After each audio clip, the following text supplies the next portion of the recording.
Ao programa de atualização em odontologia, uma parceria entre a Conexão Médica e a Academia Internacional de Odontologia Integral. Hoje trazemos para você o Dr. Ricardo Castro Barbosa, que é doutor em prótese dentária pela Universidade de São Paulo, diretor da clínica e laboratório ProSono e é membro da Academia da American Association of Sleep Medicine, membro da Sociedade Brasileira do Sono e pesquisador do Laboratório de Investigação Médica da Faculdade de Medicina da USP. O Dr. Ricardo Barbosa falará hoje sobre a importância do sono e seus distúrbios, e o tratamento do ronco e a apneia do sono.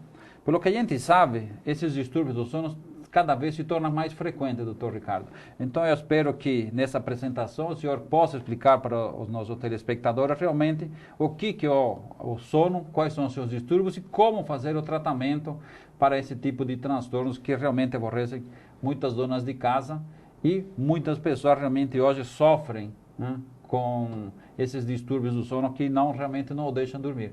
Professor Ricardo, seja bem-vindo à Conexão Médica. Bom, eu queria agradecer à Conexão Médica pela oportunidade, dizer que é um prazer estar aqui compartilhando algumas coisas que nós aprendemos ao longo já de mais de 20 anos trabalhando nessa área. Realmente, como o Dr. Moacir falou, os distúrbios do sono hoje já são numerados em quase 100 distúrbios. Obviamente, nós não vamos falar dos 100 distúrbios, vamos falar dos mais comuns e mais o que está feito à odontologia especificamente. Então, hoje vamos tratar dos distúrbios do sono, mas para isso, para falar do que está errado, vamos entender um pouquinho do que está certo, como que é o sono normal e depois entrar um pouquinho mais nos distúrbios afeitos à odontologia. Então, nós vamos dar primeiro uma introdução. Nós vamos falar, como eu falei, de sono normal, dos distúrbios do sono, de ronco, da síndrome da apneia e hipopneia obstrutiva do sono. Vamos falar da sua fisiopatologia, do diagnóstico, como que é realizado, são realizados os diagnósticos desses distúrbios, dos tratamentos e falar alguma casuística e algumas variações. O que nós temos conseguido dentro da nossa experiência, não só dentro de clínica particular, mas também dentro da universidade, que é o nosso campo, o nosso curral de pesquisas. Vamos primeiro começar com o histórico do sono. Como começou, quer dizer, sono, falar em histórico de sono é uma coisa meio redundante, porque sempre se dormiu, desde que existe o ser vivo, existiu o sono. Mas o ser humano, os pesquisadores começaram a entender de sono só a partir de 1929, quando Hans Berger começou, ele inventou, descobriu ou realizou o eletroencefalograma. O que nós podemos dizer disso é que nosso cérebro, ele sempre está em atividade, tanto quando nós estamos agora acordados, mas também quando nós estamos dormindo. E um dos aparelhos, uma das formas de a gente verificar a atividade cerebral é o eletroencefalograma, porque o cérebro, funcionalmente, ele tem atividade elétrica. Então, em 1929, começou-se a determinar dois padrões. Um de um indivíduo dormindo, padrões cerebrais, e outro do indivíduo acordado. Em 1937, foi que houve essa descoberta por Loomis e Hobart e Harvey. Esses pesquisadores, eles diferenciaram o padrão cerebral elétrico através do eletroencefalograma do indivíduo dormindo e acordado. Notou-se que havia diferenças. Em 1953, a Serinsky e Kleitman, eles descobriram o sono REM, um estágio específico dentro do sono, uma atividade elétrica específica dentro do sono. E em 1997, já começou-se a haver a classificação dos distúrbios do sono, dos problemas do sono normal, e a partir de 97, efetivamente, que começou-se uma grande profusão na pesquisa científica dos distúrbios do sono e seus distúrbios, vamos dizer assim. Então, só como a gente comentou, já desde a existência, não só do ser humano, mas dos seres vivos, o sono existe. Em 1834, McNish tentou descrever o sono da seguinte forma: o sono, ele é um estágio intermediário entre a vigília e a morte. A vigília é entendida como um estado de atividade motora e intelectual dos animais, e a morte é a total suspensão destas. É uma definição simplista, mas é o que se conseguia entender em 1834. Hoje, a definição aceita pela American Academy of Sleep Medicine, que é o órgão mundial mais especializado na área, que é a entidade americana, hoje se aceita essa definição, que o sono é um estado comportamental, reversível, diferente da vigília, com diminuição da reatividade aos estímulos e padrão fisiológico específico. Ou seja, ele é um estado comportamental, é uma maneira de você se comportar diante do seu meio.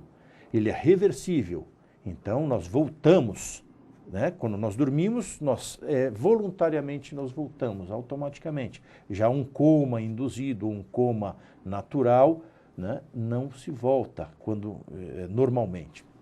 Então, não é sono. Quem está em coma não está dormindo. Ele é diferente da vigília, obviamente os padrões, não só, como comentamos, eletroencefalográficos, mas também comportamentais são diferentes da vigília.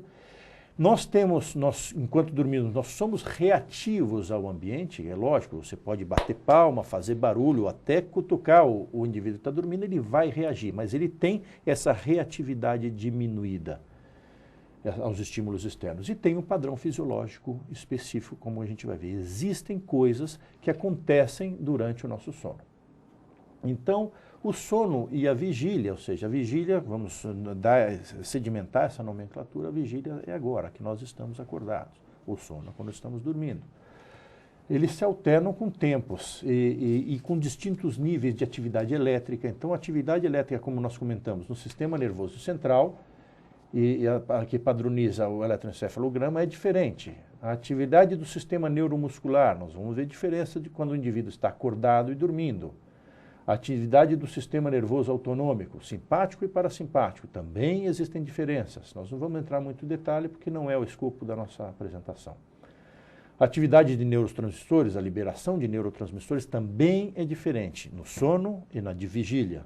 A atividade neuroendócrina também há liberações de hormônios de maneira diferente na vigília e no sono.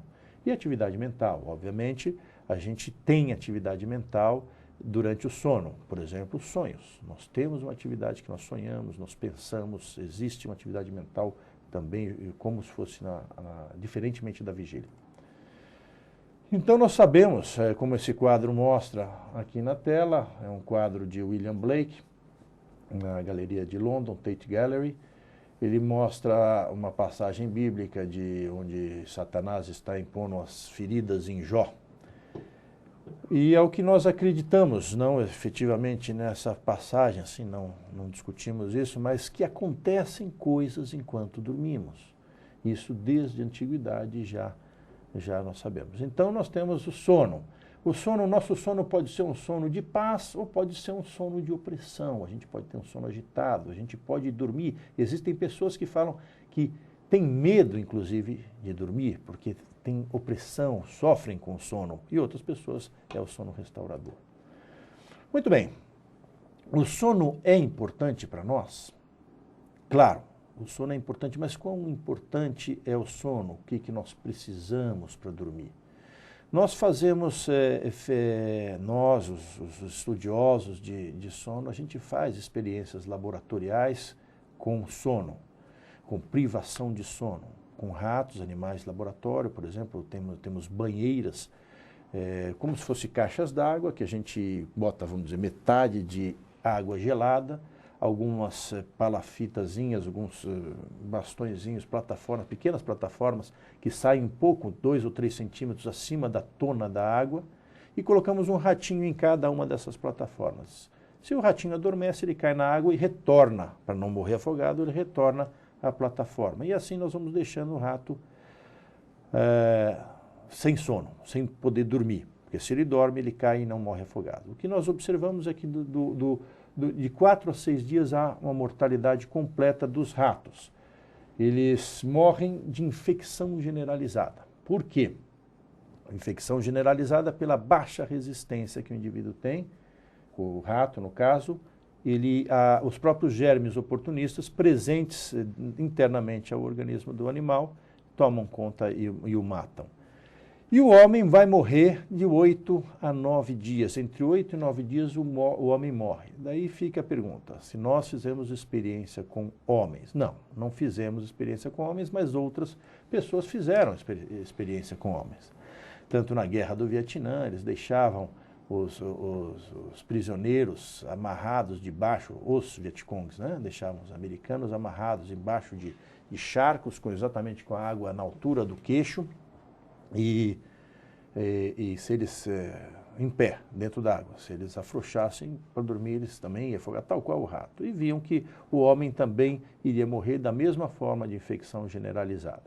Nós temos uma fotografia aqui clássica dos jornais recentes, que é uma fotografia daquela prisão de Bagdá, Abu Ghraib, eu creio que se fala assim, onde se faziam também métodos de tortura, que botavam, por exemplo, esse indivíduo ele em cima de uma... Essa foto é desse evento da guerra do Iraque, nessa prisão americana. Deixavam o indivíduo em pé sobre uma lata com fios descascados em volta de seus membros. Se ele relaxasse talvez um pouco a mão, ele tomava o choque. Então ele tinha que ficar equilibrado nessa lata também por tempo.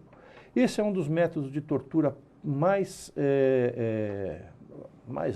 são os métodos piores, mais cruéis, porque o indivíduo ele confessa até o que não deseja. Então eles são utilizados ainda hoje como um método de tortura em prisões. Como estratégia de guerra também, a privação de sono é usada ainda hoje. Por exemplo, há um tempo atrás, a gente leu sobre a guerra também do Golfo, onde que eles iam, antes de invadir um determinado ponto estratégico, eles privavam o exército inimigo do sono, fazendo barulho, gerando luz, esse tipo de incômodo.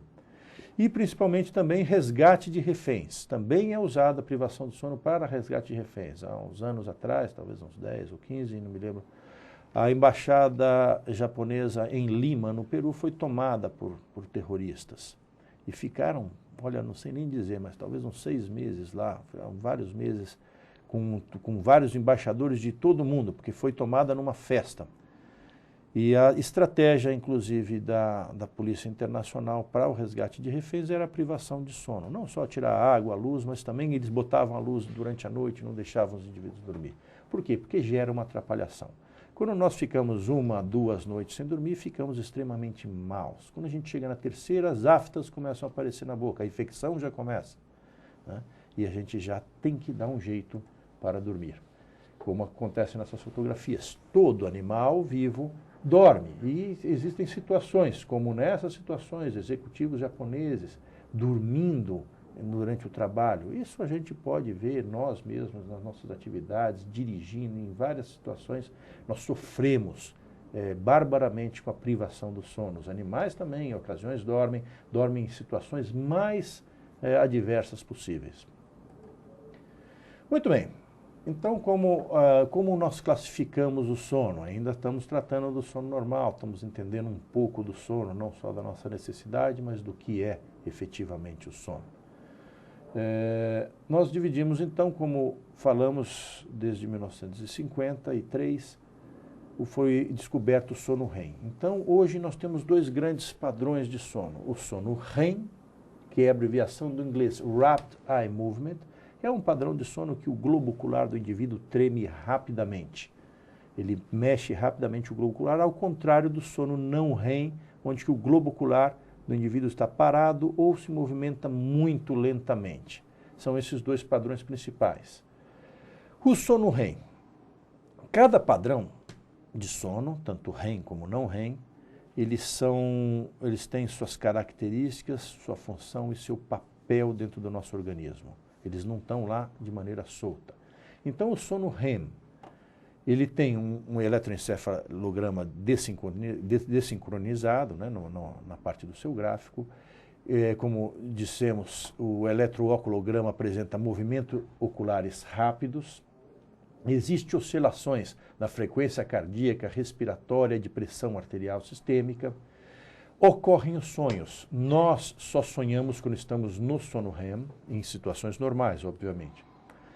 Existe maior relaxamento da musculatura do nosso corpo, da musculatura esquelética. Então, existe relaxamento no sono não REM, mas não tão intenso como no estágio REM. É o sono que tem a sua principal característica de restauração e reparação, ou seja, se numa determinada noite nós temos bastante estágio REM, proporcionalmente aos outros estágios, nós vamos ter um ótimo dia seguinte, alegre, desperto, bem-humorado. Ao contrário, se temos pouco sono REM, vamos ter um dia péssimo, por mais que tenhamos dormido. Então, o sono REM, a gente diz que é uma mente ativa com o corpo paralisado. Mente ativa porque a gente tem os sonhos, principalmente. E o sono não REM já são ondas sincronizadas e lentas, isso falando em eletroencefalograma. Não tem movimentos oculares rápidos, assim, ou não ocorrem movimentos, ou então são bem lentos. Existe uma diminuição da tonicidade muscular, mas quase igual à vigília. Um pouco de movimento aqui, a gente pode se coçar, a gente pode chutar, pode se movimentar na cama, até andar. Quanto ao sistema nervoso autônomo, existe redução também na frequência cardíaca, respiratória, na pressão arterial, porém um pouco menor que a vigília, não tão intenso como no sono REM. O sono não REM, ele é dividido em 4 estágios, 1, 2, 3 e 4, cada um também com as suas características específicas. Ele é um sono que não ocorrem os sonhos, é um sono principalmente químico, por exemplo, é o estágio onde que nós fazemos a digestão, onde existem trocas metabólicas principalmente. Então ele seria um corpo relaxado com a mente inativa. Esse é o sono não REM. Os dois sonos da mesma forma têm a mesma importância, só têm características diferentes e têm suas funções dentro do nosso organismo. Como que eles se distribuem mais ou menos durante a nossa noite? Vamos dar uma olhada aqui na tela. Então aqui, vamos dizer, essa aqui seria só mais ou menos um desenho de as ondas como são desenhadas no eletroencefalograma. Quando nós estamos acordados, o estágio 1, o estágio 2, o estágio 3, o estágio 4, já ondas lentas, e o sono REM. Muito bem. Esses 4 estágios são estágios não REM, eles têm funções, como eu falei, específicas, e o sono REM também. O sono REM, ele parece esse desenho muito parecido com o sono acordado, né, em alguns fatores, por isso que eles chamam sono paradoxal. Parece. Então, por isso, nós precisamos muitas vezes colocar num exame de polissonografia o sensor nos olhos para ver se há movimento rápido dos olhos. Eles se distribuem dessa forma durante a noite. Nós vamos ter um período, estágio 1, 2, 3, 4, depois vou voltar para estágio REM. O estágio REM vai ocorrer a primeira vez durante o nosso sono, mais ou menos 1 hora, 1h30 depois de dormirmos. Por quê? Porque nessa fase aqui, muitas vezes a gente está com alimento no nosso estômago, estamos com ainda substâncias químicas que precisam ser eliminadas, que são principalmente no estágio 3 e 4, são estágios químicos. Depois vamos ter o estágio REM, vai aparecer, o estágio 3 e 4 começa a desaparecer, porque já não estamos mais com toxinas, tanta toxina, já está limpo, e já na metade, da segunda metade da noite, a gente vai ter muito mais estágio REM do que na primeira metade. E quanto tempo nós precisamos para dormir? Nós estávamos falando da privação de sono. A gente tem que ter a quantidade suficiente para estarmos despertos, alertas e com energia para o dia todo. Quanto é esse tempo? No ser humano, o tempo é de mais ou menos 8 horas. Vocês podem falar que eu conheço um indivíduo que dorme só 6 horas. E tem outros indivíduos que precisam de 10 horas para dormir, mas o tempo médio é 8 horas. O tempo específico varia conforme a pessoa e obviamente, um atributo genético. Mas o sono, quando vem, o indivíduo dorme em qualquer lugar e de qualquer maneira. Como esse homem está dormindo até com sol na cara numa situação de aeroporto. Muito bem, a nossa ontogenia do sono. Conforme nós somos novos, no nascimento, nós temos muito sono REM.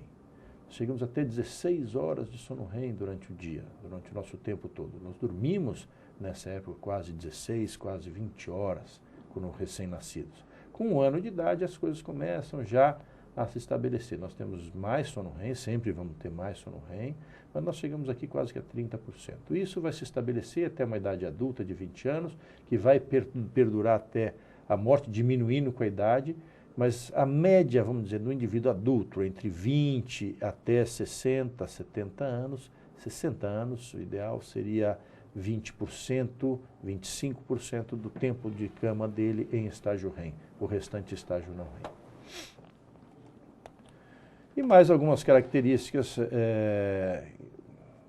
que nós podemos falar sobre o sono normal, é a eficiência de sono, ou seja, nós chamamos de eficiência o tempo que nós deitamos na cama e levantamos, e quanto tempo desse tempo nós dormimos. Então a gente vê que quando a gente está mais velho, com 70 anos de idade, a gente já dorme muito menos durante a noite. Né? Nosso maior tempo dormindo seria com 20 anos de idade, de 20 a 30 anos. Depois nosso tempo na cama vai diminuindo. A latência de sono, ou seja, quanto tempo nós deitamos e adormecemos. A média normal para um indivíduo adulto é 15 minutos, ou seja, você deita na cama, normal, até 15 minutos você tem que dormir. A média é esse tempo. Se você está dormindo muito rápido, pode existir algum problema. Se está dormindo demora muito para dormir, também pode existir um problema.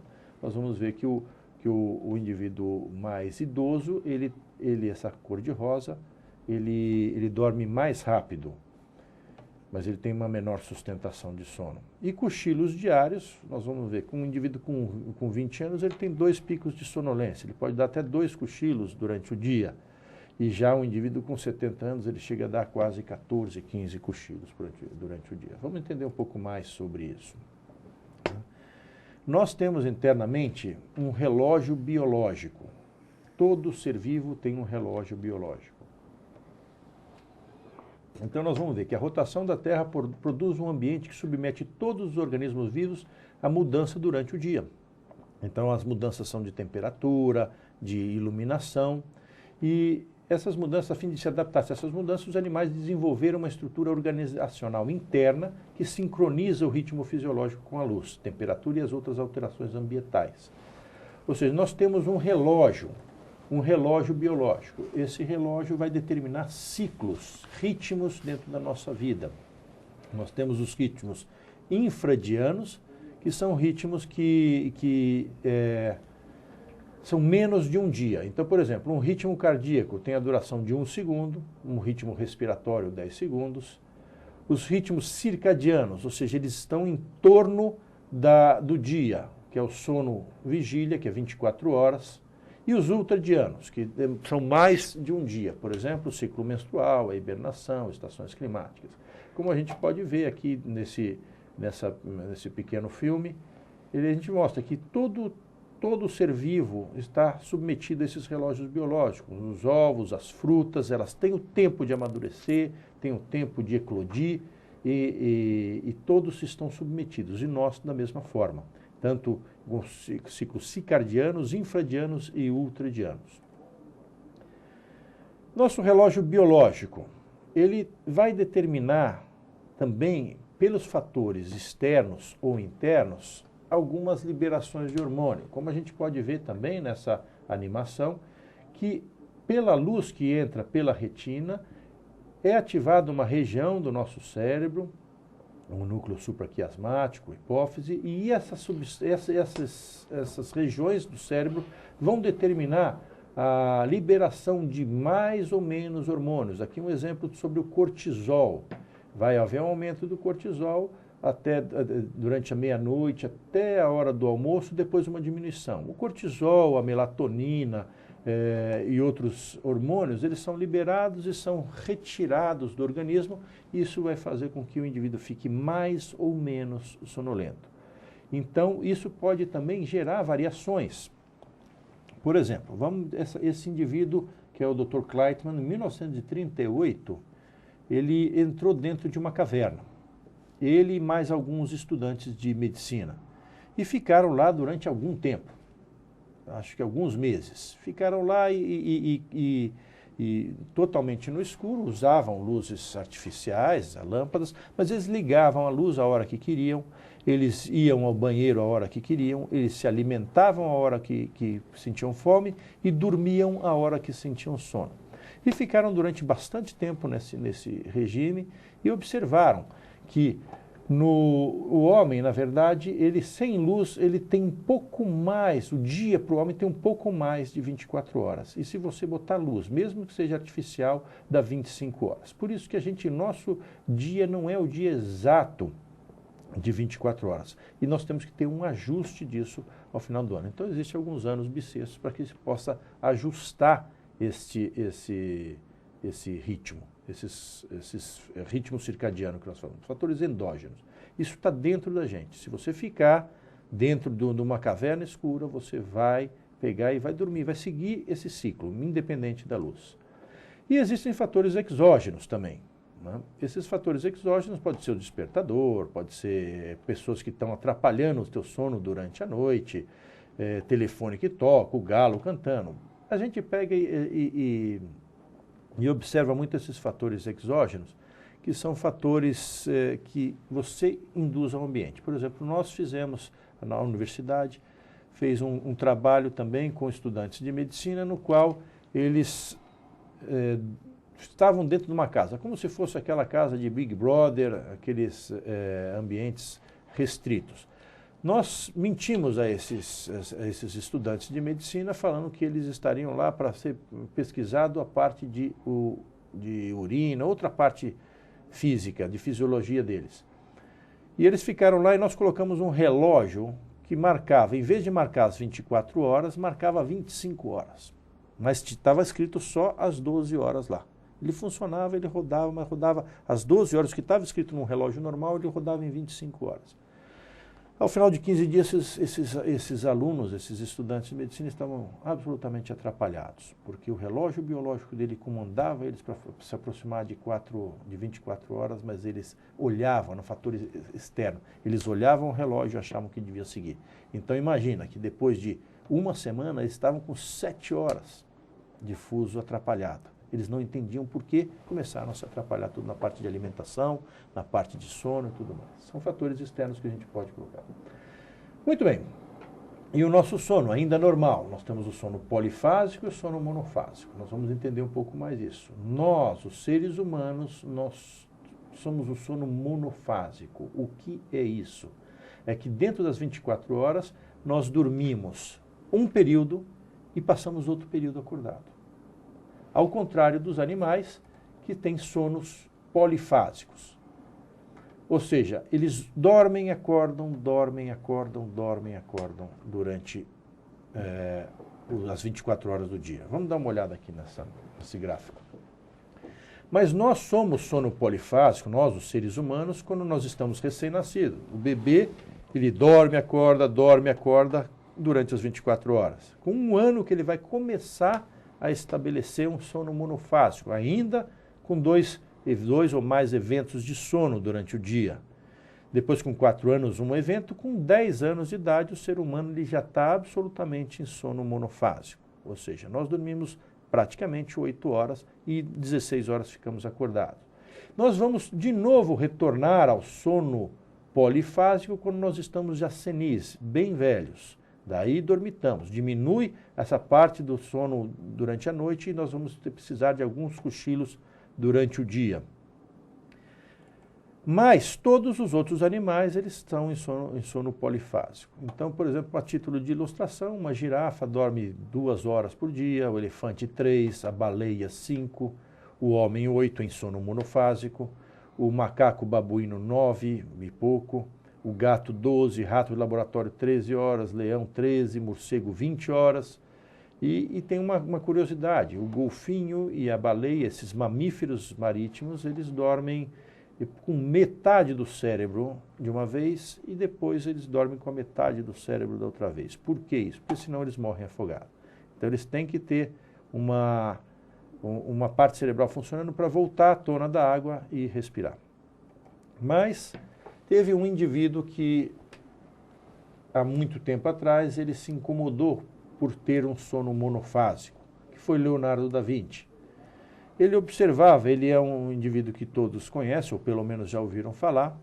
Leonardo da Vinci, ele produzia muito em todas as áreas, na área de ciências, na área de artes, na área de botânica, em todas as áreas ele produziu. E uma delas ele se incomodava muito pelo fato de ter que dormir 8 horas por dia. Ou seja, ele achava que a vida dele, 1/3 da vida dele era perdida na parte de produção. E ele começou a observar o cachorro e o gato dele. E ele observou que eles dormitavam e acordavam durante as 24 horas. Ele resolveu também observar esses animais e tentar fazer uma fórmula para que ele também usasse do sono polifásico para render mais, para dormir menos e ter a mesma satisfação. Então ele fez uma fórmula, que até hoje essa fórmula é seguida. Vamos olhar aqui as fotografias. Quando que nós precisamos estar num sono polifásico? Bom, voltando só a Leonardo da Vinci, ele fez uma fórmula que ele dormia, vamos dizer, 1 hora, ficava acordado 2. Depois dormia 40 minutos, ficava acordado 1 hora. E fez assim até que ele conseguia dormir 4 horas só e durante algum tempo bem. E hoje se usa ainda essa fórmula, principalmente navegadores solitários, quando eles estão ligados vão fazer travessias, eles não podem dormir 8 horas. Então tem que ficar em sono polifásico. Nas excursões espaciais, nos grandes eventos, nessas catástrofes, como aqui o incidente de 11 de setembro em Nova York, onde todo o corpo de bombeiros teve que estar em atividade quase que 24 horas por dia, durante muito tempo, durante 13, 14 dias. Então os bombeiros hoje dos Estados Unidos, Nova York, depois do 11 de setembro, mas antes disso já os bombeiros da Califórnia, que eles esperam ainda um grande terremoto, eles são treinados em sono polifásico. Ou seja, quando há um evento desse de grandes proporções, eles, antes de mais nada, eles montam um dormitório do lado do evento. Então, o soldado do fogo, ele vai fazer a função dele, ele é obrigatoriamente, é lógico, se possível, ele volta ao dormitório para dormitar durante 40 minutos. Depois ele volta. Com isso, o indivíduo consegue ser mantido durante bastante tempo num bom estado de saúde. Obviamente o homem não foi feito para um sono polifásico, então ele vai suportar esse sono polifásico por 6 meses no máximo, depois ele tem que voltar ao sono monofásico. Por isso existem laboratórios mundiais onde eles treinam esse sono polifásico quando há necessidade. Muito bem, como diz aqui no nosso slide, se existe doença de sono. Então nós vimos até agora o sono normal. O que é o normal? Existe doença de sono se o sono ou se a vigília foram excessivos. Então, como a gente falou, nosso normal é 8 horas, porém, se existe um indivíduo que está dormindo 16 horas, existe algum problema. E o indivíduo está dormindo 4 horas, também pode existir problemas aí. Esses problemas ligados a fatores externos. O mais comum são drogas. Muito bem. Os distúrbios do sono. Agora nós vamos entrar na parte onde há problemas, onde existem os problemas. Como eu vou repetir o que eu falei no começo da apresentação, que hoje são conhecidos praticamente 100 distúrbios do sono. Desses 100 distúrbios do sono, os mais comuns são esses que são apresentados aqui no slide. O mais comum é o ronco, seguido pela apneia, seguido pela insônia, seguido pelo bruxismo e depois vem os outros. Desses 4 distúrbios do sono, a odontologia trabalha diretamente com 3, o ronco, com a apneia e o bruxismo, e com muitos outros indiretamente. Nós vamos ter principalmente ao ronco e a apneia do sono hoje, falando em tratamento. Vamos só dar uma citada em bruxismo também. Muito bem, o ronco. O ronco nós conhecemos o ronco, todo mundo conhece, ele é citado na Bíblia, que seria uma literatura mais antiga para nós. E a gente conhece sob 2 aspectos, mas todos eles ligados ao incômodo. A gente conhece ele com uma visão um pouco latina, de que o ronco ele é um sinal de virilidade. Então, se eu sou homem, eu ronco, mas ao mesmo tempo existe um grande fator de distúrbio com quem está do lado, que geralmente é a esposa ou o cônjuge. Quando a gente fala o ronco, como também citamos, ele é um fator bem preponderante masculino. A incidência do ronco ele é muito mais, ocorre principalmente nos homens, devido aos hormônios. O que é o ronco? Olhando aqui uma anatomia, o ronco ele é o ar que vai entrando enquanto o indivíduo, principalmente enquanto o indivíduo está dormindo, e devido a um estreitamento que ocorre na região da garganta, atrás, na orofaringe, atrás da base da língua e atrás do palato mole, esse estreitamento ocorre principalmente devido a excesso de peso, acúmulo de gordura nessas regiões, e também por condições individuais, na minoria dos casos. Quando o indivíduo está dormindo, devido à posição que ele se encontra deitado, a gravidade cumpre o seu papel, e nos estágios do sono, onde ocorre um maior relaxamento da musculatura, aqui começa a haver o estreitamento. E o ar vai passando e vibrando, principalmente a úvula e o palato mole, gerando aquele barulho característico que é dessa forma. Aqui nós vemos uma nasofibroscopia, onde que a gente mostra um roncador simples. Nós vamos enfiar um tubo com uma câmera que entra pelo nariz e nós vamos filmar exatamente essa região aqui, né, quando o indivíduo está roncando. Quer dizer, o ar passa nessa região, aqui nós vamos ver aqui o palato mole aqui na frente sendo sugado para a parede de trás da garganta. Esse é um filme onde mostra o ronco.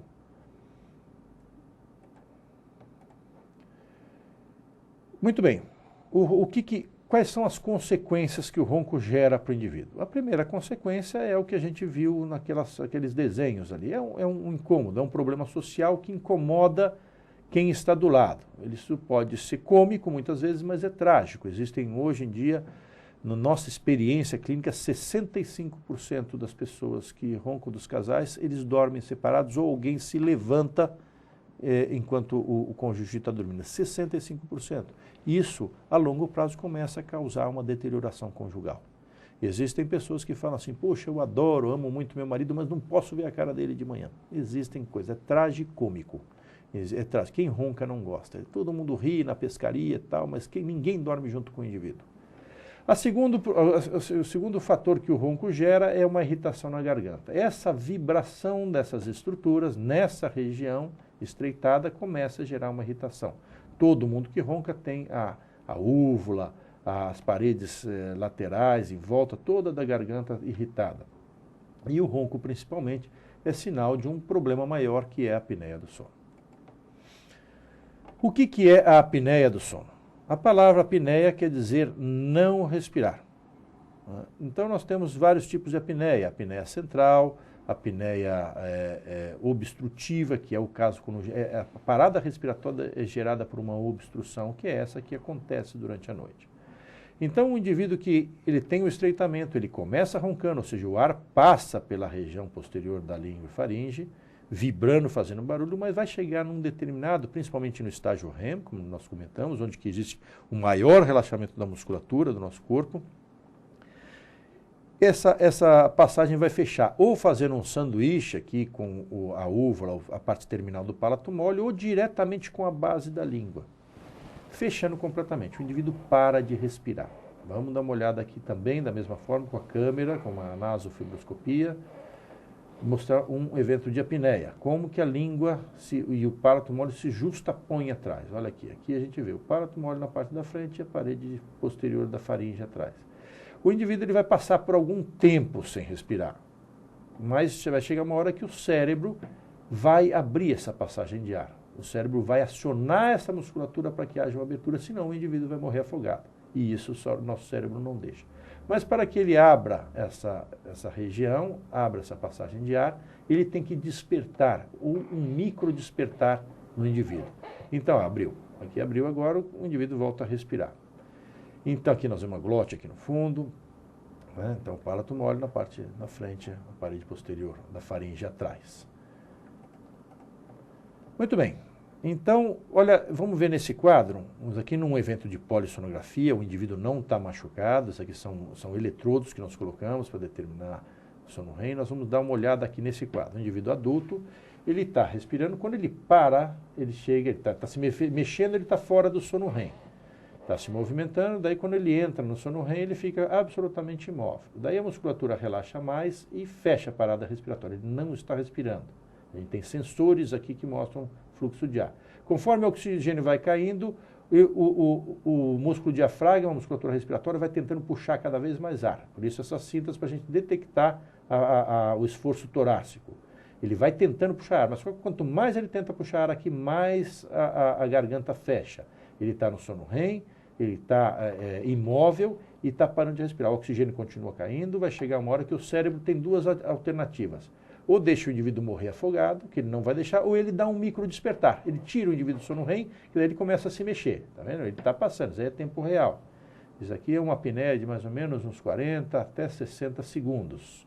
Parou, está parado, apneia, daí ele tem que sair desse estágio, ele tem que despertar, primeiro aqui o músculo diafragma já sendo acionado, para tentar puxar mais ar, e ele vai ter que despertar para voltar a respirar. Então a gente fala assim, o nosso cérebro ele não deixa a gente morrer afogado, mas ele também não deixa a gente dormir.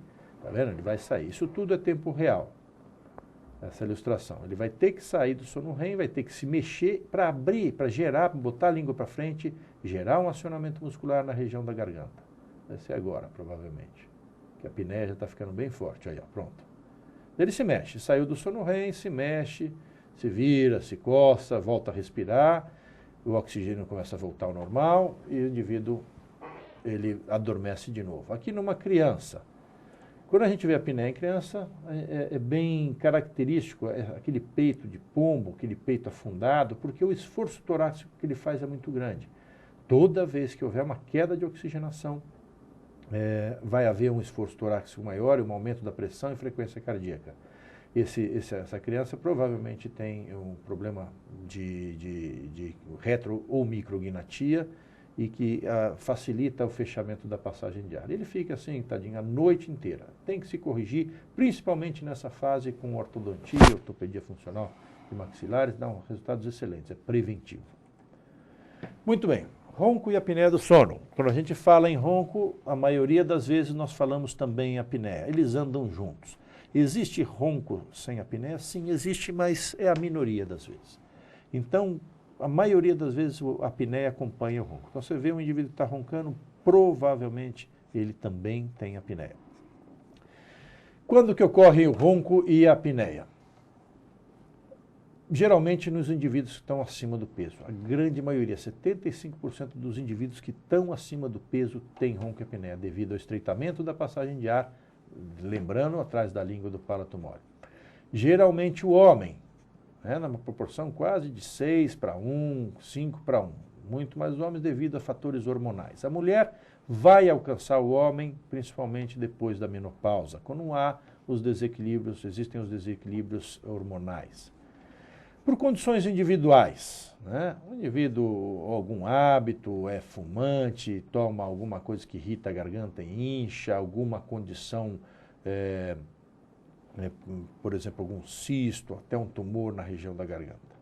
Alterações anatômicas, a gente vai ver, existem magrelos que roncam também, mas geralmente associados a uma condição de micrognatia ou retrognatia, aquele queixinho. Muitas vezes ele não é pequeno, que nem do Noel Rosa, ele está para trás. E quem perde é a passagem de ar. Então, esse aqui é um quadro típico de um indivíduo que tem apneia. Um pescoço largo, né, curto, ele é acima do peso, ele tem um queixo pequeno, né, ou para trás. E o que nós observamos hoje que é um problema de saúde pública. Isso aqui é uma pesquisa que foi publicada na Folha de São Paulo em 2003, mas essa pesquisa foi publicada em revistas científicas idôneas, onde que mostra que, hoje em dia 82% da população adulta americana está acima do peso, sendo que 60% em níveis de obesidade. Ou seja, se você pensar que 75% dos que estão acima do peso têm apneia, a população é grande. Muito bem. Tratamento. Quais são os tratamentos principais do ronco e da apneia? Né? O primeiro tratamento mais eficiente, que a gente chama de tratamento comportamental, que é basicamente perda de peso. Perda de peso é quando o fator principal da presença da apneia é o excesso de peso. Então, perder peso. Agora, perder peso tem um grande problema que é difícil. Hoje em dia, os índices de sucesso da perda de peso são muito baixos, chegam a ser comparados à libertação de drogas. Então, por isso, a profusão de dietas, de mecanismos, de drogas, de remédios, de produtos para se perder peso. Seguido pelo CPAP, nós vamos mostrar aqui, que é uma bomba que injeta ar de pressão positiva na via aérea. Os aparelhos intraorais, que é o que nós fazemos com mais indicação, e procedimentos cirúrgicos. Se nada disso der certo, tem que procurar o preto velho, né, que fala que tira até a roncaria. Muito bem, para a gente pegar um diagnóstico bem efetivo, objetivo da apneia e do ronco, ou seja, nós vamos quantificar, é o exame de polissonografia, onde o indivíduo dorme dentro do nosso laboratório e nós monitoramos vários pontos, eletroencefalograma para ver qual o estágio de sono que o indivíduo está, fluxo aéreo, nasal e bucal, para ver se o indivíduo está respirando, eletrooculograma, que é para ver se ele está em sono REM ou não. Nós vamos ver, daí nós podemos botar vários eletrodos também para ver bruxismo, para ver tonicidade muscular, vamos ver eletrocardiograma, vamos ver também movimento de pernas e braços, se isso for de nosso interesse, ereção peniana, se também houver interesse de estudar a impotência, vários aspectos, mas o básico, eletroencefalograma, eletrooculograma, fluxo aéreo e eletrocardiograma, isso que nós precisamos basicamente para uma polissonografia. Daí nós vamos ter quantidades. Depois disso, tendo esse exame, nós vamos partir para os nossos tratamentos. Como eu falei, perda de peso, não vamos entrar em detalhes porque não é a nossa área, mas seria sempre uma indicação a ser considerada. O uso do CPAP. O que o CPAP faz? Ele é uma máscara que vai no nariz, ele tem uma bomba, um aparelho que é colocado na mesinha de cabeceira, e esse aparelho vai injetar ar, ele vai soprar ar sob pressão positiva no nariz do indivíduo. Esse ar, como nós vamos ver aqui no desenho, ele vai formar um colchão de ar atrás da língua e palato mole, sustentando-a. Vamos ver aqui na animação.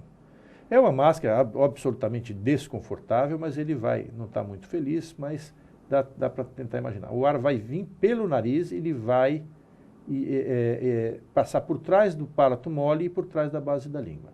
Então, é um aparelho que o indivíduo respira, queira ou não queira. O problema desse aparelho é bem eficiente, ele tem níveis de sucesso altos, mas o problema é isso daqui, é o desconforto. O indivíduo tem que dormir dessa maneira, para levantar para ir no banheiro, ele tem que se desconectar, voltar, conectar, e sem contar que esse tipo de aparato, de aparelhos, eles são um tanto quanto assustadores, né? Mas não podemos tirar o valor deles.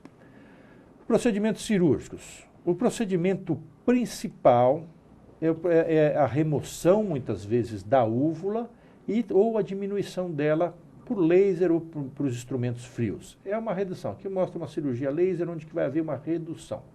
O problema dos procedimentos cirúrgicos primeiro, são invasivos, geram muita dor, um pós-operatório terrível, porque aqui é uma região muito sensível, muito vascularizada, muito enervada, então o indivíduo acaba emagrecendo porque ele passa quase 15 dias sem conseguir engolir. O segundo problema é quando se há remoção de toda a úvula está aí, ela tem alguma importância, ela ajuda no processo de deglutição e outras coisas mais. Enfim, é um procedimento que está, tanto quanto em desuso, e só deve ser aplicado com uma indicação bem precisa. Né? Procedimento cirúrgico, qualquer procedimento de qualquer naturalidade, de qualquer natureza, é o que se fala, ele é o último alternativa a ser considerada, devido à sua invasividade e agressividade. Mas devemos considerar, porque existem pessoas com úvulas grandes, palato mole bem aumentados, então existem também as suas indicações. Mas vai haver sucesso nos procedimentos cirúrgicos quando houver uma boa indicação. E agora vamos entrar especificamente no tratamento odontológico desses distúrbios do sono, do ronco e da apneia. Nós trabalhamos com aparelhinhos intraorais. Vamos ver como que isso funciona. A primeira coisa que o dentista faz é uma boa anamnese. Né? Se tiver oportunidade da polissonografia, é excelente, devemos fazer também. A anamnese, primeiro, é sempre importante a gente ter o cônjuge ou quem está junto para nos falar a respeito do sono desse indivíduo que nós estamos recebendo, desse paciente. Vamos procurar saber um pouquinho sobre a vida dele. Se ele anda sonolento durante o dia, como que anda, afinal, o seu dia a dia. A gente pode usar de exames de imagem. Então, ressonância magnética, pode-se fazer... A ressonância magnética, nós vamos fazer cortes, nós vamos montar tridimensionalmente essa via aérea, para ver onde que está a região de maior estreitamento. Então, com esses vários cortes, nós temos um computador, onde isso aqui é teleradiografia cefalométrica, que também dá para a gente estudar o aumento da passagem de ar, conforme a gente vai protruindo a mandíbula. Isso aqui é trabalhos científicos que a gente mostra. Mas a gente pode, tanto com um como com o outro, a gente pode montar e verificar se a protrusão, aqui vamos dizer, um indivíduo sem aparelho intraoral, né, e depois coloca um aparelho, um mecanismo de ação de protrusão mandibular, e vê como que essa passagem de ar, a via aérea, ela aumenta. Né? Então, quer dizer, esses exames de imagem são interessantes, mas eles não são determinantes. Eles vão nos auxiliar, principalmente em pesquisa científica. Quais são o mecanismo de ação dos aparelhos que a gente usa na odontologia? Primeiro, a gente vai posicionar. A intenção é, de todo o tratamento, desde o CPAP, cirurgia, mas e os nossos aparelhos também não são diferentes, é o posicionamento, é a abertura dessa passagem de ar. Quando? Quando o indivíduo está dormindo. Nós temos que manter essas estruturas, ou seja, o palato mole e a base da língua afastada da parede posterior da faringe, a fim de que o indivíduo possa respirar normalmente e não ter as suas interrupções. Como que nós fazemos isso? Nós temos que posicionar a língua e o palato mole de uma maneira tracionando para frente ou sustentando eles de alguma forma.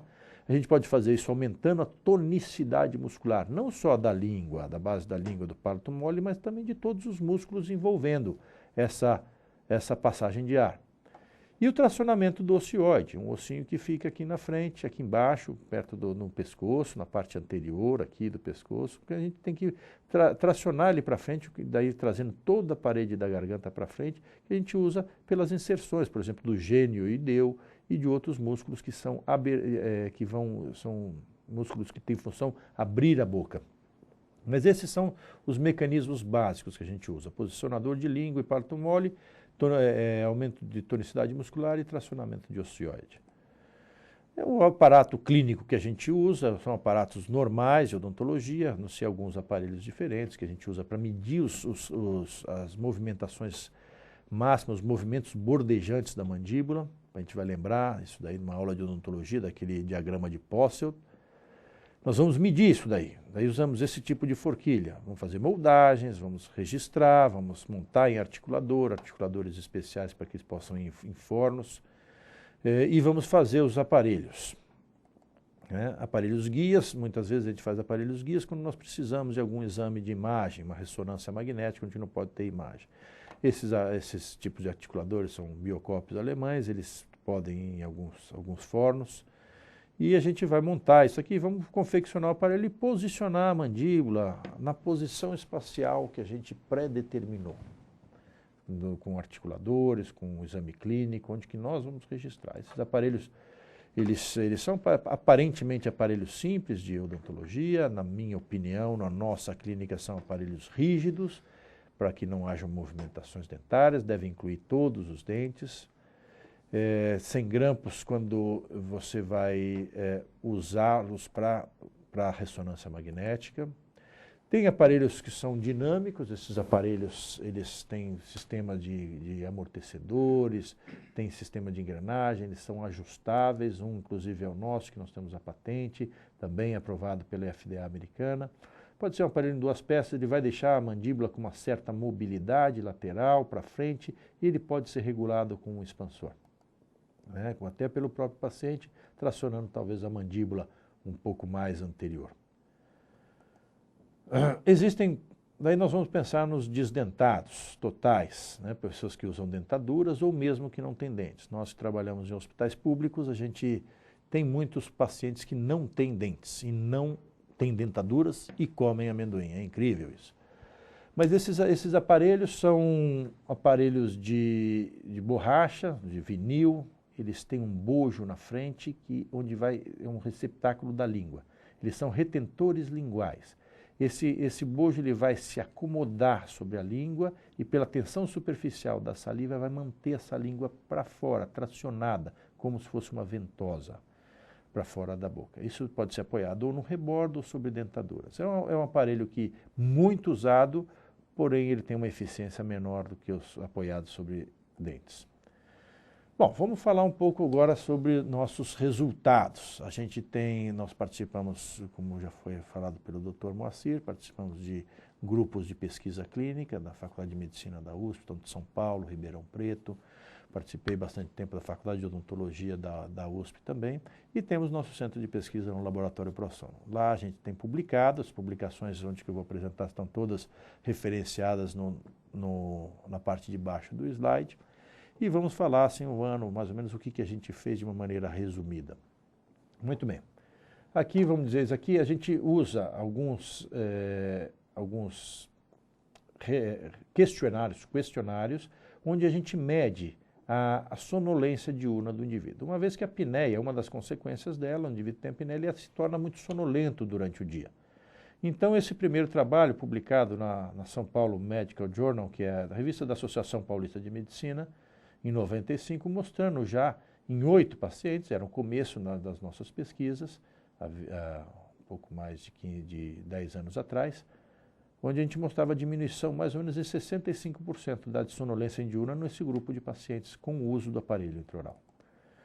Já em um trabalho publicado na Sleep Research em 1995, foi apresentado também no Congresso de Nashville em 95, da Associated Professional Sleep Societies, mostrando resultados objetivos, índice de apneia e hipopneia. Isso daí é medido em polissonografia. Realmente o indivíduo dorme antes sem aparelho e depois com o aparelho para a gente ver a diminuição da apneia mesmo, né? Aqui os indivíduos, em média, esse grupo de 10 indivíduos, em média 45 eventos de apneia por hora, quase 50 eventos, quase que uma apneia por minuto, nós com o aparelho reduzimos para menos de 15. Esse é um resultado bem interessante, uma vez que abaixo de 10 se considera normal, abaixo de 10 eventos de apneia por hora. Em 1996, também publicado na Sleep Research, esse também apresentado no Congresso da IPSS em Washington em 96, mostrando a nossa melhora em sonolência diurna relacionado também já com o índice de massa corpórea, mostrando o nosso volume de pacientes, o comportamento deles no indivíduo mais gordo ou menos gordo. Aqui já é uma população maior de 115 pacientes. Esse outro trabalho, publicado em 97, na Sleep Research, foi apresentado em São Francisco também, no congresso. Aqui nós procuramos separar, vendo os resultados também do tratamento com aparelho, mas já mudando não só o peso, como o sexo dos pacientes. E as conclusões que a gente chega é que a mulher responde melhor e a mulher mais gorda, a mulher que está mais acima do peso, responde melhor ao nosso tratamento. Obviamente, a gente vai notar que quanto o indivíduo está mais doente, é mais notório a resposta dele. Mas as mulheres respondem melhor aos pacientes, pouca coisa em relação aos homens, 60% para 70%, mas é significativo. Agora também um resultado grande foi apresentado, foi publicado na revista Sleep, a apneia do paciente e a sonolência, mostrando já 3 resultados. A nossa média de sucesso no indivíduo mais gordo é 75%. É um índice muito alto, uma vez que se você considerar que o CPAP, que é uma bomba que injeta ar, chega a 80%, e a cirurgia não passa dos índices de 40%. Então, nós estamos andando em 75%, 60%, são índices excelentes de sucesso.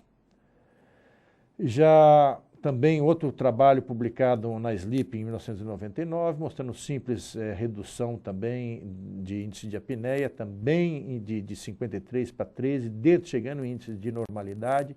Daí aqui nós já começamos a complicar um pouco mais, mostrando, trabalhando com ressonância magnética. Então nós começamos não só a medir, ver o índice de massa corpórea, ou seja, ver a obesidade, ver a diminuição objetivamente com polissonografia, saturação de oxigênio e sonolência, mas também começamos a trabalhar com ressonância magnética, ou seja, fazíamos a ressonância magnética, medíamos o volume da via aérea em várias camadas da passagem de ar, antes e com o aparelho. E os nossos resultados foram fantásticos, né? Aqui mostrando, vamos dizer, em 8 pacientes, mostrando antes como que era o volume. Vamos dizer que o indivíduo esteja deitado nessa posição, para o lado esquerdo da tela os pés e para o lado direito a cabeça. Então, ou seja, a parte vermelha aqui é a hipofaringe, a orofaringe e a rinofaringe. Então, dessa forma os gráficos estão representados. Mostrando como que se comporta. O gráfico que está mais para frente é o gráfico que está sem aparelho. E aqui o aumento do volume. Né, como que se comporta. Alguns resultados bem interessantes, todos eles com aumento de volumes, menos para um caso que foi esse paciente número 8, que vale a pena a gente conversar um pouquinho. Né.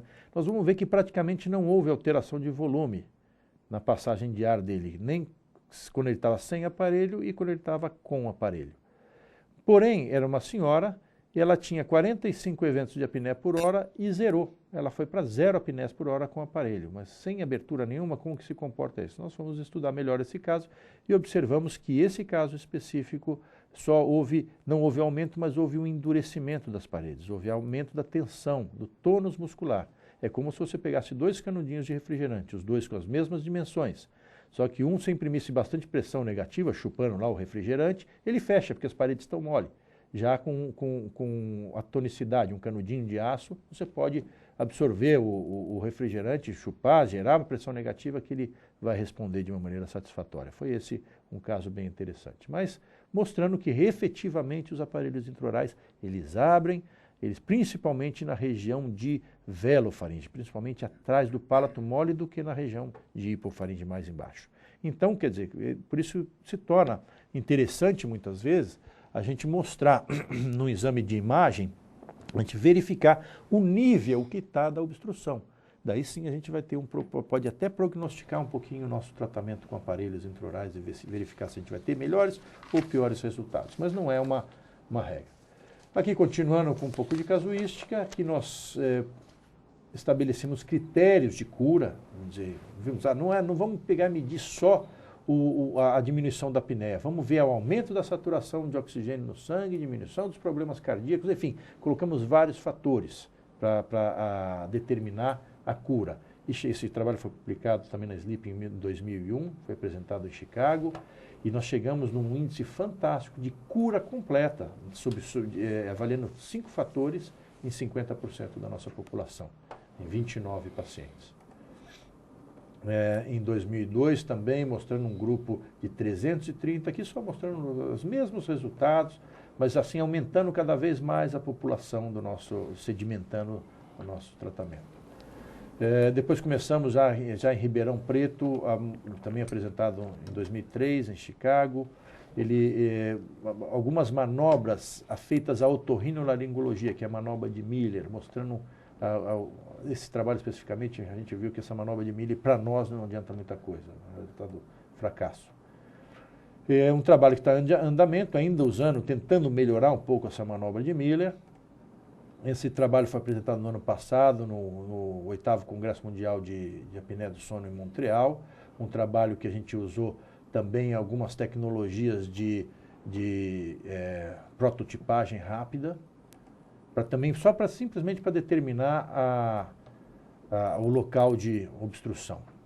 E o que a gente vai ver aqui para começar a terminar a nossa apresentação é que quando a gente apresenta esse tipo de aparelho, esse tipo de terapia, esse problema em geral para dentistas, a nossa experiência é que a pergunta vem, fala assim, você não vai gerar problemas ou na articulação temporomandibular, ou nos dentes, ou em alguma forma. Eu digo que não. Aqui nesse slide tem uma profusão de trabalhos, referências que a gente pode mandar para o interessado por e-mail, mostrando que esses pesquisadores foram atrás de referências, foram de problemas que podem causar, e não encontraram. Obviamente, por que não encontraram? Quando o trabalho é feito por um profissional especializado na área, um dentista, não pode ser médico aplicar aparelhos ortopédicos ou órteses em pacientes, como também nós não podemos fazer cirurgias cardíacas. Mas olha só isso daqui. Essa aqui é uma propaganda que saiu no jornal da PCD em agosto de 2000. Fala assim, trate o ronco e a apneia de seus pacientes. Sucesso absoluto há 25 anos nos Estados Unidos e 6 anos no Brasil. Começa aqui, 25 anos nos Estados Unidos. As pesquisas em aparelhos intraorais começaram em 86, não tem 25 anos. No mundo não tem. Teresnor, novo mercado de trabalho. Eficácia comprovada cientificamente. Ajuste rápido, sem trabalhos laboratoriais, baixo custo, confeccionado em silicone cirúrgico. Também já perguntei para vários cirurgiões o que é isso. O que é silicone cirúrgico, ninguém soube me explicar direito. Solicite gratuitamente um folder. Fui atrás disso daqui, adquiri alguns aparelhos desses. São aparelhos que você compra, eles são feitos de um material plástico, talvez silicone cirúrgico, não sei exatamente o que é isso. E você bota no micro-ondas, vem uma regrinha. Você não faz nenhum diagnóstico médico, não faz nenhuma avaliação odontológica e coloca esse aparelho. Esse aparelho é um aparelho borrachoide, mole, depois de algum tempo pode movimentar o dente do paciente, pode abrir diastemas, pode gerar e não funcionar daí sim problemas articulares. Então, por isso que a gente segmenta esse conceito. Isso não pode ser feito, porque isto é iatrogenia, você vai gerar iatrogenias. Por isso os nossos sucessos, os nossos resultados têm sucesso, um sucesso relativo. Nós apresentamos inclusive os fracassos também, porque isso é uma ciência e não deve ser tratada de uma maneira simplesmente intempestivamente. E agora, só para terminar, falei que ia falar um pouquinho sobre bruxismo, na verdade não vou falar sobre bruxismo, só apresentar também que é um distúrbio do sono, é um distúrbio do sono importante, um dos mais comuns, é o terceiro, o quarto mais comum na existência da população em geral, é o hábito de ranger, de apertar os dentes durante o sono, ele tem um tratamento medicamentoso, existem principalmente placas de mordida. Hoje em dia os médicos estão se aventurando muito, principalmente os neurologistas, com o tratamento de bruxismo. Nós publicamos um trabalho em 2005, está publicado na revista de Neurociências, onde a gente, junto com o neurologista, fizemos uma avaliação sobre o bruxismo, tratamento de bruxismo do sono. Até com toxina botulínica usamos. Um trabalho bem interessante, mas um trabalho ainda que precisa de um pouquinho mais de substrato para a gente entender o bruxismo. É uma coisa bem complexa, é uma coisa que os dentistas atuam com muita propriedade, porém ainda deixa a gente apanhando um pouquinho. E eu gostaria de deixar essa apresentação para que vocês avaliassem. Deixo também junto aí com a Conexão Médica o nosso endereço da página na internet, www.pro-sono.com.br, vai ser colocado na edição. E estou agora à disposição do programa. Obrigado. Muito obrigado, doutor Ricardo, essa sua palestra fantástica. Mas eu, como sempre, ainda tenho algumas dúvidas. A minha primeira dúvida, aproveitando que o senhor é um estudioso do sono, uma coisa que a gente tem observado muito na juventude hoje, desde as crianças já na escola, é o intenso trabalho que elas recebem das escolas que forçam elas a ter um sono menor durante a noite. Você já notou isso? Se isso influencia alguma coisa nessas crianças? Se elas pioram o seu sono? Se isso tem tido alguma repercussão nessa faixa de idade, até os universitários, até a escola, colegial, eles dormem menos. Eu vejo pelas minhas filhas, eles têm um sono menor. Elas não têm mais aquela uma escola boa hoje puxa demais o aluno e faz com que ele durma normalmente menos. Isso tem influenciado alguma coisa? Sim, obviamente a gente vai entrar naquela parte de privação de sono. A privação de sono é complicadíssimo. Quando a gente motor, chega a matar o indivíduo. Mas eu espero que as escolas não estejam chegando a esse ponto. Mas não vamos matar. Não né? vamos matar. Eu também sou pai de 3 filhos, a gente tem a experiência. Eu não tenho experiência no tratamento da apneia ronco com crianças, mas tenho filhos e a gente estuda também. O que a gente vê, o que a gente recomenda para todo paciente, para todo ser humano, é que ele tenha e obedeça o seu período de sono, nem mais nem menos. Então a gente não pode, não deve ficar deixando a criança ou mesmo o adolescente ficar dormindo lá até meio-dia. Se ele dormiu o tempo dele, ele tem que acordar. Agora, se está acontecendo da criança está sonolenta durante a aula, os professores estão chamando atenção, chamam até os pais, falam assim, há muita falta de atenção, precisa ver o que está acontecendo em casa. Né? Qual é o tipo de distúrbio? Eventualmente fazer uma polissonografia. A criança, o adolescente, a gente mostrou um gráfico aí, que o adolescente ele já está em sono monofásico, mas ele tem o maior período de sono de toda a idade. Né? O adolescente ele chega normalmente a dormir 10 horas. Mas, sem dúvida, Moacir, como você está falando que existe realmente uma profusão, um aumento muito de trabalhos a nível escolar, isso tem que ser dosado, eventualmente até conversado com os professores, que ele tem que ter o tempo dele de dormir. 8 horas. Se ele tem o tempo dele e geralmente, se possível, fazer uma rotina, dorme geralmente 11 horas, acorda às 6 da manhã, procurar fazer a rotina. Obviamente, todo mundo quer também passear um dia, ir numa festa e daí dormir um pouco mais tarde. Isso é normal. Né? Isso não conta, né? Isso não conta. Mas interessante, para chegar ao diagnóstico, nós precisamos fazer realmente uma polissonografia. É um exame complicado. Onde a gente vai procurar? Quem nós devemos procurar fazer uma polissonografia? Muito bem. A polissonografia ela é um exame muito interessante, é um exame basal, que nós chamamos. O indivíduo dorme cheio de fios num ambiente inóspito. Bom, vai falar assim, não vou dormir direito. É verdade, isso pode acontecer. Mas o que acontecer na polissonografia, certamente na sua cama, no seu ninho, no seu quarto, vai ser pior, porque você relaxa mais. Mas a polissonografia, ela nos quantifica. Eu não preciso, obviamente, da polissonografia para falar que o indivíduo ronca. É só olhar. Né? Mas a polissonografia vai nos dar uma visão panorâmica. Ela vai nos avaliar o eletroencefalograma, o eletrocardiograma, quer dizer, as variações rítmicas da apneia, não sei o quê. Vai nos dar vários dados importantes. Então, a gente pode diagnosticar várias coisas com a polissonografia, como também podemos chegar a conclusão nenhuma. Né? Se o indivíduo não dormiu bem, perde seu exame. É um exame caro, é um exame complicado, né? Porque o indivíduo tem que dormir uma noite num laboratório especializado, nós temos vários em São Paulo, né? Nós podemos indicar, e os seguros de saúde também já estão cobrindo parcialmente ou integralmente esses exames. Mas também pelo Brasil, eu vi aí um mapa, a Conexão Médica está bem espalhada, também pelo Brasil existem vários, já tem havido bastante estabelecimento dessas clínicas, desses laboratórios de sono. É um exame bem interessante, eu acho que não só para esses distúrbios do sono, mas um exame que a gente tem usado muito polissonografia hoje para ver problemas de impotência sexual. Né? Que pode ser física ou pode ser mental. Então, todo homem tem ereção durante a noite. Então, deixa o cara no laboratório e bota um sensor no pênis. Se ele tiver ereção durante a noite, que é normal que todo homem tenha, o problema dele está mais cabeça, manda para o psiquiatra.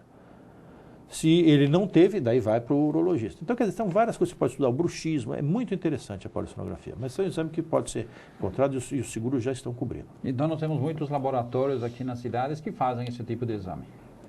Sim, nós temos muitos laboratórios em São Paulo, no Rio, nas grandes capitais, sem dúvida. Nas cidades agora do interior, mas a gente tem, já fomos em Petrolina da Cursos, já tem laboratório de polissonografia lá em Petrolina. Tem aliás, Petrolina é bacana mesmo. A gente se espanta com esses centros aí, né, em alguns lugares. Ótimo.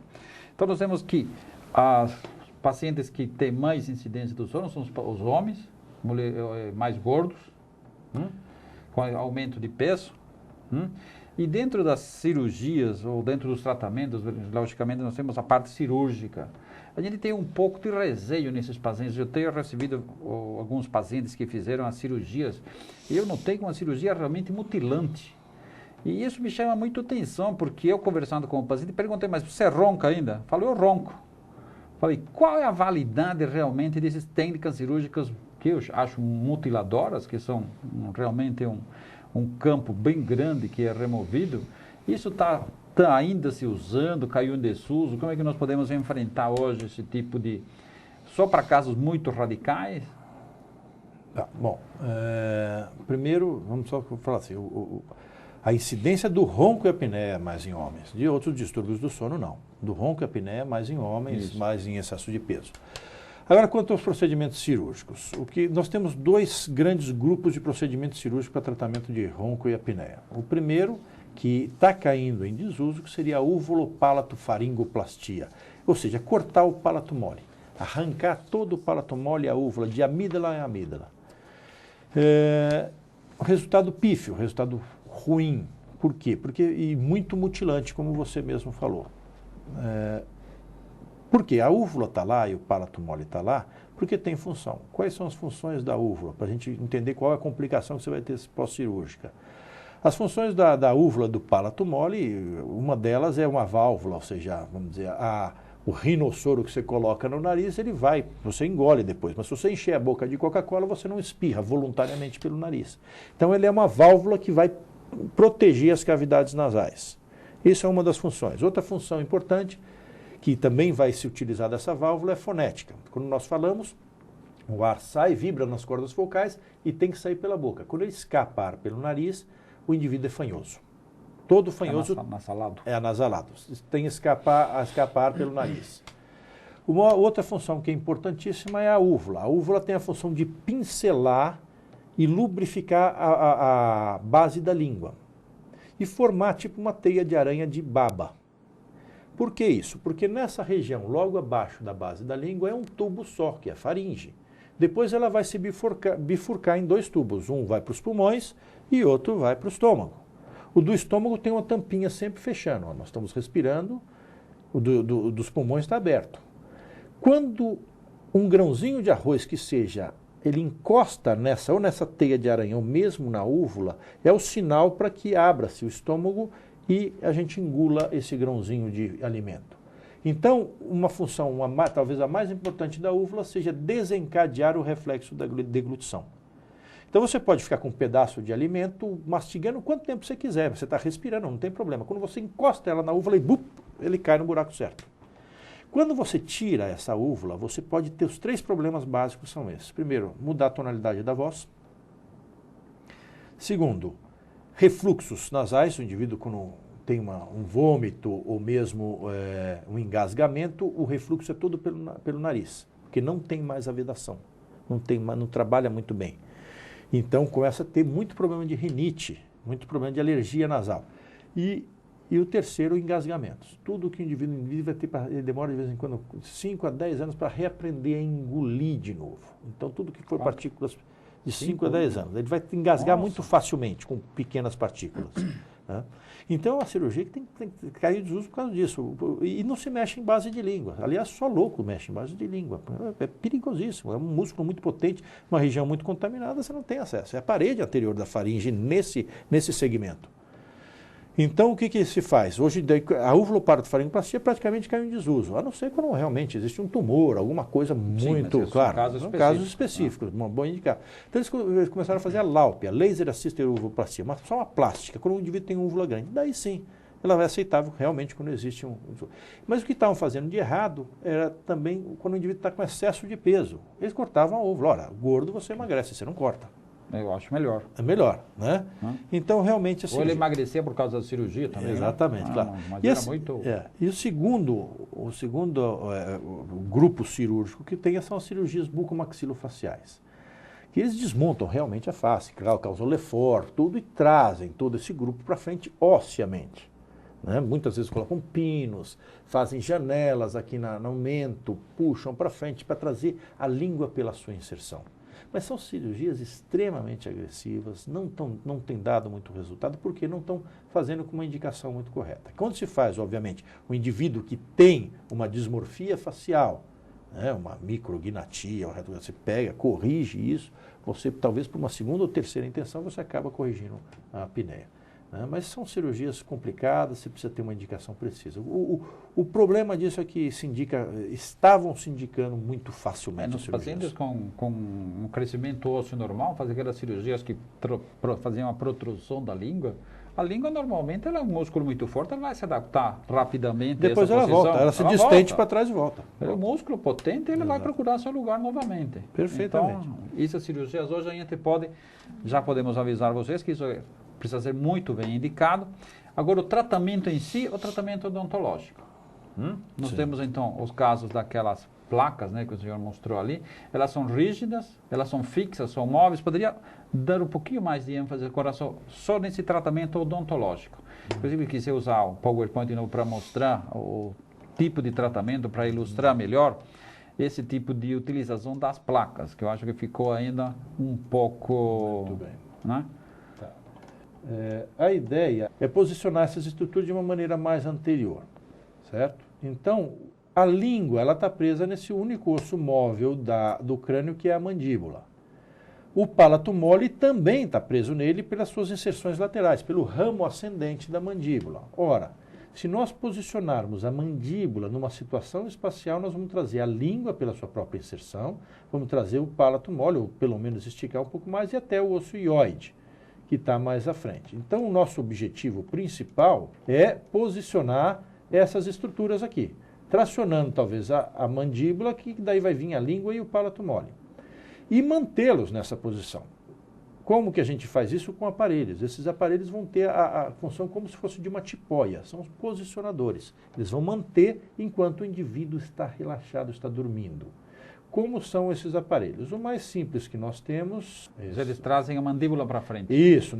O importante é isso aqui, é você montar, saber aonde que você vai botar a sua mandíbula. Então você vai trabalhar com articulação temporomandibular, vai ver, você pode fazer essa colocação da mandíbula dinamicamente com aparelhos que tem sistema de engrenagem, sistema de acoplamento, né? Mas basicamente é você posicionar essa mandíbula numa situação e ancorar o que no osso fixo, que é a parte superior, né, a arcada superior, você vai ancorar. Então, simplesmente é um aparelho que se adapta em cima e embaixo. Eles são... Aparelho duplo. Aparelho duplo, que ele pode ser... Eles não têm movimento, não tem, aqui tem. Esses daqui, esses modelos já tem. Alguns aparelhos eles têm um sistema de acoplamento. Quando a pessoa, por exemplo, um bruxômano, um cara indivíduo que tem bruxismo forte, se você botar um aparelho monobloco, muitas vezes ele até destrói o aparelho. Ele você não pode travar. Arrebenta. Você não trava direito, que ele fica agoniado e acaba não dormindo. Dá um efeito contrário. Então colocamos esse tipo de aparelho, que são aparelhos em duas peças. Ele tem uma liberdade lateral, ele tem uma liberdade de protrusão, mas esse parafuso aqui, ele vai deixar, esse expansor vai deixar numa posição anteriorizada. Né? Mas isso tudo feito, a gente tem que salientar isso por um profissional especializado, um profissional que entende de articulação, que entende de odontologia. Né? Das duas, da mesma forma, de medicina do sono e de odontologia. Senão acaba ou gerando um problema de articulação ou destruindo os dentes. Por isso a rigidez e todos os dentes envolvidos. Porque isso aqui você vai distribuir cargas sobre esses aparelhos, esses dentes. Então a parte rígida distribui cargas. Né? E se você botar um aparelho mole aqui, um aparelho resiliente, você pode abrir esses dentes. Você vai causar movimentação ortodôntica. Movimentação ortodôntica, que não é o que nós pretendemos nesse caso. E esses outros aqui já são aparelhos, são variações. São aparelhos que tracionam a língua. Mas o objetivo é manter a passagem aérea aberta atrás da faringe, atrás da língua do palato mole. Mas eles têm uma abertura para entrar o ar. Sim, pode ser. Alguns aparelhos, se você notar, eles têm um bico anterior. Vamos ver se tem... Aqui, ó. Esse aqui tem aqui, ó, um bico anterior que é para respirador bucal. O lábio dele vai se fechar aqui em cima, na frente, assim. Né? Deixa a câmera pegar aqui. Como se fosse um bico. O lábio dele se fecha e esse bico fica para fora. Tudo isso precisa ser estudado. Se o paciente é um respirador bucal, não é. Obviamente, também muitas vezes indicamos para o ortodontista. Mas enquanto ele não termina o trabalho da ortopedia, da ortodontia, a gente já coloca, já faz o indivíduo respirar bem. Tá, pelo que eu tenho notado, não é um tratamento muito simples. Acho que precisa um pouco de estudo das duas coisas, do sono e precisa um pouco de estudo da prótese, da ortodontia, né? E eu tenho visto aqui no seu currículo que o senhor tem um laboratório pro sono. Querendo abusar um pouquinho, eu gostaria de conhecer mais um pouco desse laboratório, dessa clínica do ProSono, porque já que nós estamos falando de tratamento, seria até indicado mostrar alguma clínica que faz esse tipo de tratamento. Isso. Me explica um pouquinho mais desse tipo de atendimento, como é que isso funciona? Bom, a nossa clínica, deixa eu explicar um pouquinho do histórico, está aqui, deixa eu ver aqui, tem até o site na internet, está escrito aqui. www.prosono-sono.com.br. Isso. Aqui nós somos uma clínica que trabalhamos exclusivamente com distúrbios do sono, com aparelhos intraorais, vários tipos, a gente tem 13 tipos de aparelhos, nós temos 2 nossos que a gente desenvolveu e são aprovados pela FDA americana, mas de todos aprovados pela FDA americana são mais ou menos 13 modelos. Desses 13 nós temos a licença para trabalhar com todos eles. Como que nós fazemos? Nós recebemos pacientes de médicos e pacientes que vêm diretamente, uma vez que nós somos especialistas em distúrbios do sono. Então nós temos a autoridade e a propriedade para receber os pacientes diretamente. Aí fazemos, lógico, uma avaliação anamnese simples e daí vamos dar uma encaminhada. Vamos verificar se precisamos de uma polissonografia ou se o indivíduo já tem. A gente vai verificar a viabilidade disso, vamos verificar que tipo de aparelho vamos montar em articulador, e aí a gente desenvolve o tratamento dele. Eventualmente até tratamentos associados conjuntos. Tem muita gente que usa o CPAP, aquela máscara nasal, obesos mórbidos em geral. Mas esses são pacientes muito executivos, que não querem ficar levando nas viagens executivas aquela mala toda para lá e para cá. Então, pacientes que têm, vamos dizer, o CPAP estacionado na sua cama e um aparelho intraoral para viajar. Temos aparelhos intraorais junto com o CPAP, ao mesmo tempo, muito obesos mórbidos, muitas vezes o CPAP funciona com pressão positiva, é uma máscara nasal, ele injeta ar, mas muitas vezes a pressão tem que ser tão alta que começa a entrar nos condutos auditivos, no estômago, então não pode. E começa a gerar problemas, então tem que abaixar, se baixar a pressão positiva, começa a ser ineficiente. Então a gente coloca aparelho intraoral para abrir um pouco e também o CPAP. Só pela imagem do CPAP deve ser muito desconfortável. Você consegue dormir com isso? Acho que é só a necessidade faz que o uso seja tolerável. Por isso que a indicação do CPAP basicamente é para apneia grave, né? Porque ele é muito eficiente, mas é uma parafernália. Mas ele para o indivíduo que está grave, está com uma apneia severa, está muito sonolento, ele está dormindo em pé. Então, botar um CPAP para ele é um alívio, realmente é alguns. Mas o problema também é uma má indicação. Pode levar até uma parada. Não. Esses pacientes graves? Não, na verdade o indivíduo não morre de apneia. Graças Vamos fazer a Deus, assim. né? Senão, disso. Não existe. Não existe esse risco iminente. Não existe o risco iminente. Ele vai morrer sim dormindo, mas vai morrer do infarto ou do derrame. Não escapa. Por quê? Porque a apneia, quando vai ficando, o indivíduo passa muito tempo sem respirar, o oxigênio cai, o CO2 sobe e ele tem um aumento na frequência cardíaca violento, porque precisa capturar o oxigênio do corpo que está circulante para levar para o cérebro. Então ele aumenta a pressão arterial muito, aumenta a frequência. Isso vai acontecendo toda noite. Chega uma hora que, num evento desse, o indivíduo morre ou de infarto, ou ele morre de derrame, isso dormindo. Quando ele não morre, porque dormiu no volante. Inclusive, nós estamos fazendo um trabalho grande com a FenaBrave, né, a respeito disso, né, mostrando assim, os acidentes junto com a Polícia Rodoviária do Rio Grande do Sul, mostrando também os índices de acidente por sonolência diurna, excessiva sonolência diurna. Então, quer dizer, na verdade, a apneia, o indivíduo não tem uma parada respiratória, morre com lesão cerebral, ou seja, por afogamento. O cérebro desperta ele antes. Já vimos isso na sua apresentação, que o cérebro dá o sinal. Dá o sinal. E movimenta o indivíduo para ele acordar. Exatamente. Mas algumas vezes não dá tempo, ele infarta antes. Né? Pelo esforço. Pela pressão arterial e pela alteração da frequência cardíaca. Muito bem. Professor Ricardo Castro Barbosa, ha sido uma satisfação enorme aqui para a Conexão Médica nessa sua apresentação. Eu acho que foi muito esclarecedora, já que é um problema que afeta muitas pessoas, né? Nós temos uma incidência muito grande, né? Não acho que não tanto como nos Estados Unidos, que 80% são idosos, mas no Brasil a gente ouve até dos nossos pacientes de vez em quando, fala assim, meu marido ronca muito, né? Então, é uma boa indicação encaminhar os pacientes para o Dr. Ricardo aqui, que eu sei que vão ser bem tratados, aproveitando toda essa experiência que eu vi ali, que ele faz muitos anos que o senhor trabalha nessa área.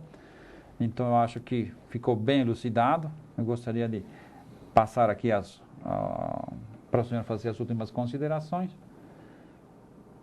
Bom, queria agradecer a Conexão Médica pela oportunidade, espero que tenham os espectadores gostem da apresentação, quero nos deixar o Laboratório ProSono à disposição de vocês para esclarecerem dúvidas. Pelo site vocês acessam também o meu e-mail pessoal, lá tem algumas informações, nós queremos também sugestões, experiências.